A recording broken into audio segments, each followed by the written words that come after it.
RRB NTPC के जितने लोग भी फॉर्म फिलअप किए हैं ना, जिनकी तैयारी ठीक ठाक हो गई है, अच्छी खासी हो गई है, लेकिन मॉक टेस्ट लगाने के बाद भैया मैं नंबर 50, 55, 48, 43 आ रहा है, सबसे पहला बात आपको समझना पड़ेगा कि आप बहुत बड़ी गलती कर रहे हैं, ब्लंडर मिस्टेक कर रहे हैं।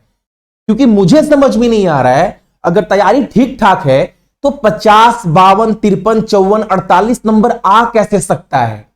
जो जो बातें मैं वीडियो में बताऊंगा ना, मॉक टेस्ट लगाते वक्त अपने दिमाग में रखिएगा, और आप ये खुद देख पाओगे कि एक मॉक टेस्ट, दो मॉक टेस्ट, 3, 4, 5, 7, 10 मॉक टेस्ट आते आते ना, जो जो चीज मैं आपको बताया हूं उसको फॉलो करते वक्त मॉक टेस्ट लगा रहे हैं, तो 10 मॉक टेस्ट के बाद आपका नंबर 75, 78, 80 तक पहुंचने लगेगा, इसी तैयारी के बलबूते पर।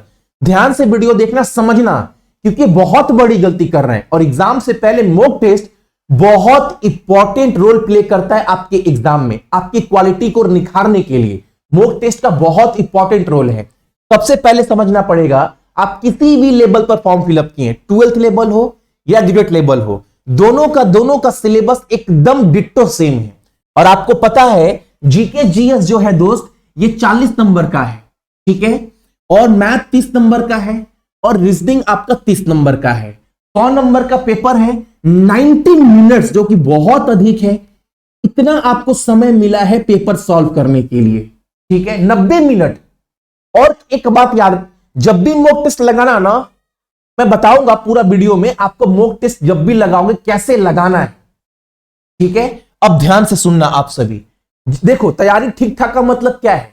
रीजनिंग जो है बाबू, वो एक कहीं ना कहीं आपका ना मेन हथियार है, ब्रह्मास्त्र है। सभी के पास कहीं ना कहीं एक स्ट्रॉन्ग पॉइंट होता है। मैक्सिमम स्टूडेंट्स का जो स्ट्रॉन्ग पॉइंट है वो रीजनिंग है।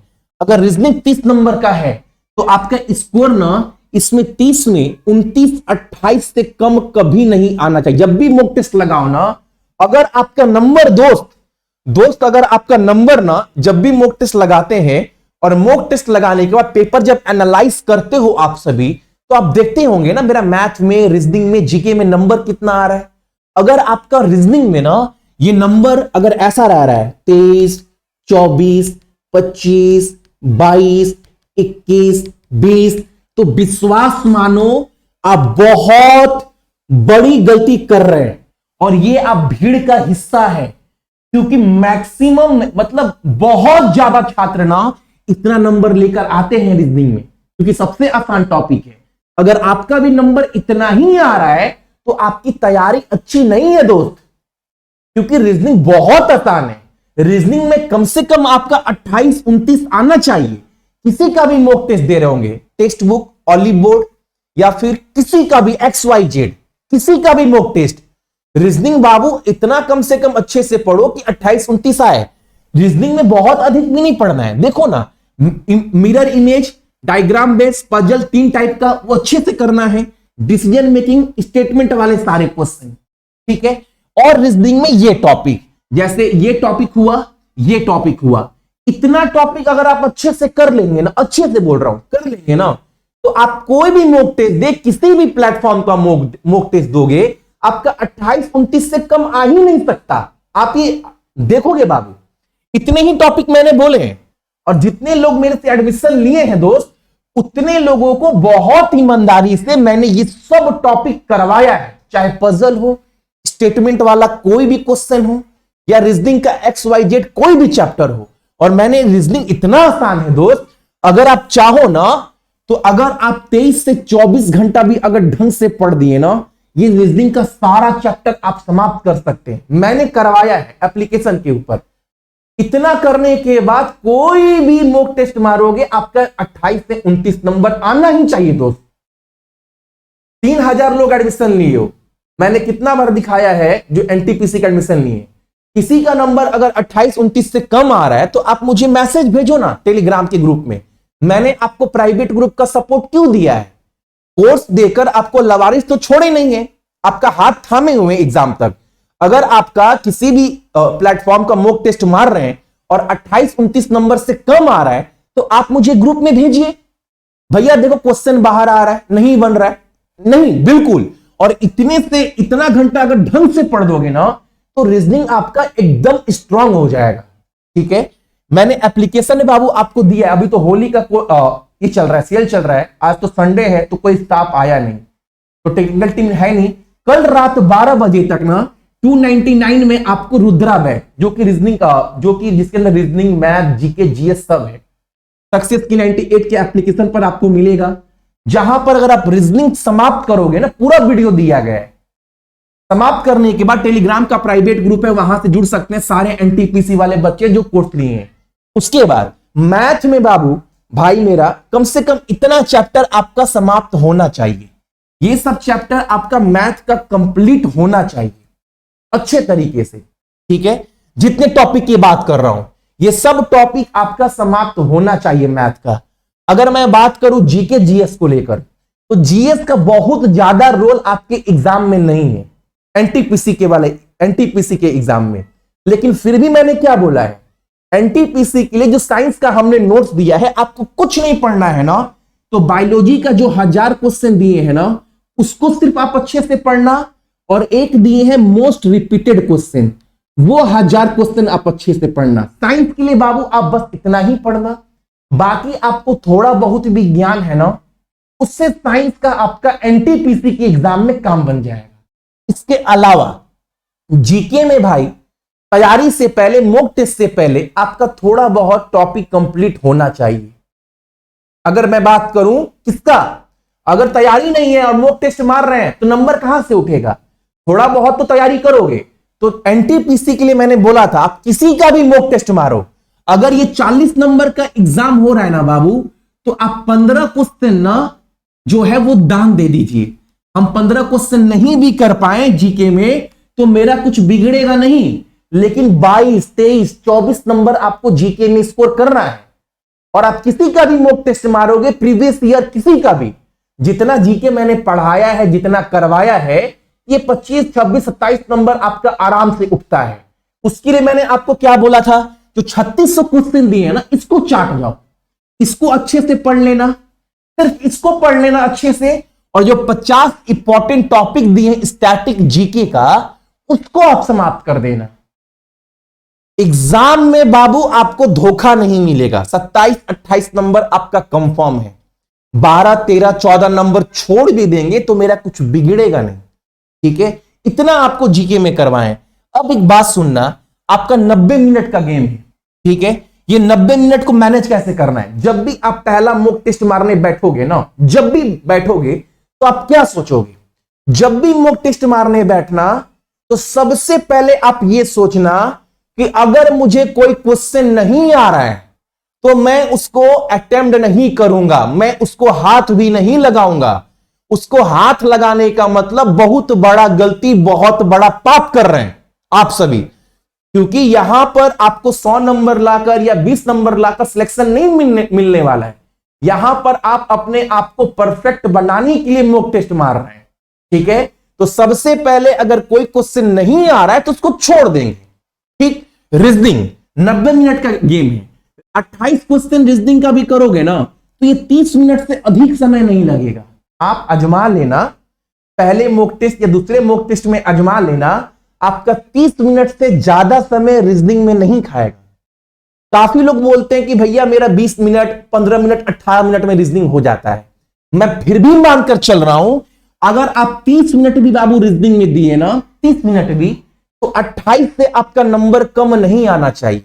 मैक्सिमम छात्र, मतलब मैक्सिमम स्टूडेंट मेरा समर्थन करेंगे, मेरे सहमत होंगे, मेरे से एग्री होंगे मेरी बातों से कि भैया 30 मिनट काफी होता है 28 क्वेश्चन रीजनिंग का करने के लिए, ठीक। ये 28 नंबर आपका आना चाहिए। जो बात कर रहा हूं मैथ में अगर 45 मिनट भी दे दोगे ना, ये सब जजमेंट आप मॉक टेस्ट में करोगे। यहां पर आप 25 क्वेश्चन भी करोगे 45 मिनट में, 25 क्वेश्चन तो करना है।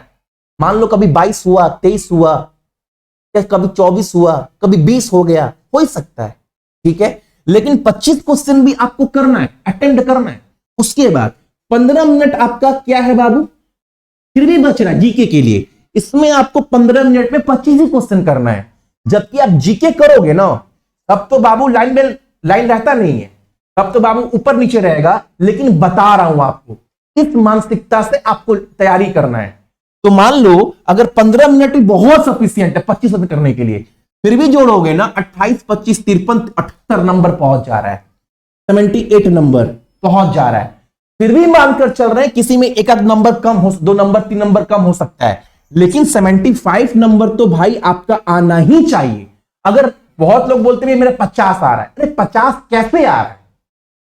पहले खुद से पूछो मॉक टेस्ट देने के बाद, अगर रीजनिंग ही आपको 28 नंबर दे रहा है, जो कि 30 मिनट का पेपर में टाइम लग रहा है, बाकी 60 मिनट में आप मात्र 22 क्वेश्चन कर पा रहे हैं, मात्र 22 क्वेश्चन। अगर फिर भी मान लेते 17 नंबर अगर आप मैथ में कर लिए, 5-6 नंबर ही जीके में कर पा रहे हैं, यानी आप जीके अच्छे से तैयारी नहीं किए हो दोस्त। ये 50, 55, 60 नंबर आ कह सकता है, ये कभी सोचे हो? जब भी मॉक टेस्ट देने बैठना तो हमेशा सोचना दोस्त कि हम एग्जाम में बैठे हैं। हर मॉक टेस्ट के बाद एक बार आंख बंद करके सोचना कि एग्जाम में बैठे हैं, एग्जाम देने के लिए एक ही मौका मिलता है, आर या पार। लेकिन आप नसीब वाले हो कि एग्जाम से पहले 20, 25, 30 एग्जाम आपको देने को मिल रहा है, ताकि आप अपने आपको एग्जाम आते आते परफेक्ट बना पाओ। तो हर एग्जाम के बाद सोचना कि अगर रीजनिंग में मेरा 25-26 नंबर उठ जा रहा है, तो बाकी में हम कर क्या रहे हैं, बाकी में मेरा छूट क्या रहा है, कैसे आ रहा है। यानी 60 मिनट में आप मात्र 22-23 क्वेश्चन कर पा रहे हो, उसमें भी 10-11 नंबर आप जीके मार दे रहे हो, तो मतलब वो भी 7-8 मिनट में, मतलब 50, 52, 53 मिनट में मात्र आप 7-8 मैथ कर पा रहे हो। भैया निगेटिव तो होगा ना, निगेटिव हम पहले मैंने बोला कि अगर नहीं आ रहा तो नहीं करेंगे, निगेटिव हम मारेंगे क्यों? एक आध गलती हो ही सकता किसी से, लेकिन अगर आप बोलते भैया मेरा 10 गलती हो गया, 12 गलती हो गया, 15 गलती हो गया, यानी आप तुक्का मार रहे हैं दोस्त। अगर ये तुक्का मारना नहीं छोड़ेंगे ना, तो यही आपका एग्जाम ले डूबेगा। तो सबसे पहले तैयारी से पहले बाबू ये वाला काम आपको छोड़ना है। जब तक ये नहीं छोड़ोगे ना, देखना एग्जाम अगर 1 नंबर 2 नंबर से रह गया ना, तो पता है अफसोस होगा कि जो भाई मेरा समझाया था वही काम आज हो गया, वही चीज की वजह से हम बाहर हो गए। तो मॉक टेस्ट मारते वक्त हर एक चीज दिमाग में रखना है, जो भी गलती कर रहे हैं उसको गलती को सुधारना है अगले मॉक टेस्ट में। वरना आज ये गलती कर रहे हैं, फिर वही गलती कर रहे हैं, फिर वही गलती कर रहे हैं, तो अपना गलती आप सुधार कहां रहे हैं? वही गलती कर रहे हैं, तो मॉक टेस्ट देने का फायदा क्या है फिर आपका? समझ रहे मैं क्या बोल रहा हूं? अगर नहीं समझ में आए बाबू कमेंट्स करो, मैं कमेंट्स में आपको समझाऊंगा दोबारा। पहले अपने फोन में सक्सेस की 98 एप्लीकेशन को इंस्टॉल कर फोन नंबर ईमेल आईडी देकर रजिस्टर हो जाएगा। रजिस्टर होने के बाद ना आप जैसे ही इसको ओपन करेंगे ना, ओपन करने के बाद आपको कुछ नहीं करना है। अगर आपको मॉक टेस्ट देना है ना, सीधा ये एप्लीकेशन आपके पास ओपन होगा। सबसे नीचे आपको दिख रहा होगा यहाँ पर टेस्ट में, इस पर आपको क्लिक करना है। ऊपर में यहाँ पर रेलवे दिख रहा होगा, इस पर आपको क्लिक करना है। उसके बाद एनटीपीसी वाले को ओपन करना है। यहाँ पर देखोगे आपका NTPC 2025 tier 1 total 20 mock test है। आप पहला मॉक टेस्ट आसान है, उसके बाद आप देना 2, 3, 4, 5 जितना आप दे सकते हो। कोशिश करना मॉक टेस्ट में 75 प्लस आए, क्योंकि मॉक टेस्ट में एनटीपीसी सीबीटी 1 को दिमाग में रखकर बनाया हूं। ठीक है, जैसा एग्जाम इसके प्रीवियस ईयर हुआ था, सेम वही जो पैटर्न है, जो वही क्वेश्चन का लेवल है, वही रखा हूं मैं। क्योंकि 22 वाला जो एग्जाम हुआ तो बहुत आसान था, बहुत आसान था। एकदम थोड़ा सा लेवल मैंने बढ़ाया है भाई, लेकिन कोशिश करना 75 प्लस आपका स्कोर हो each and every mock test में। ठीक है।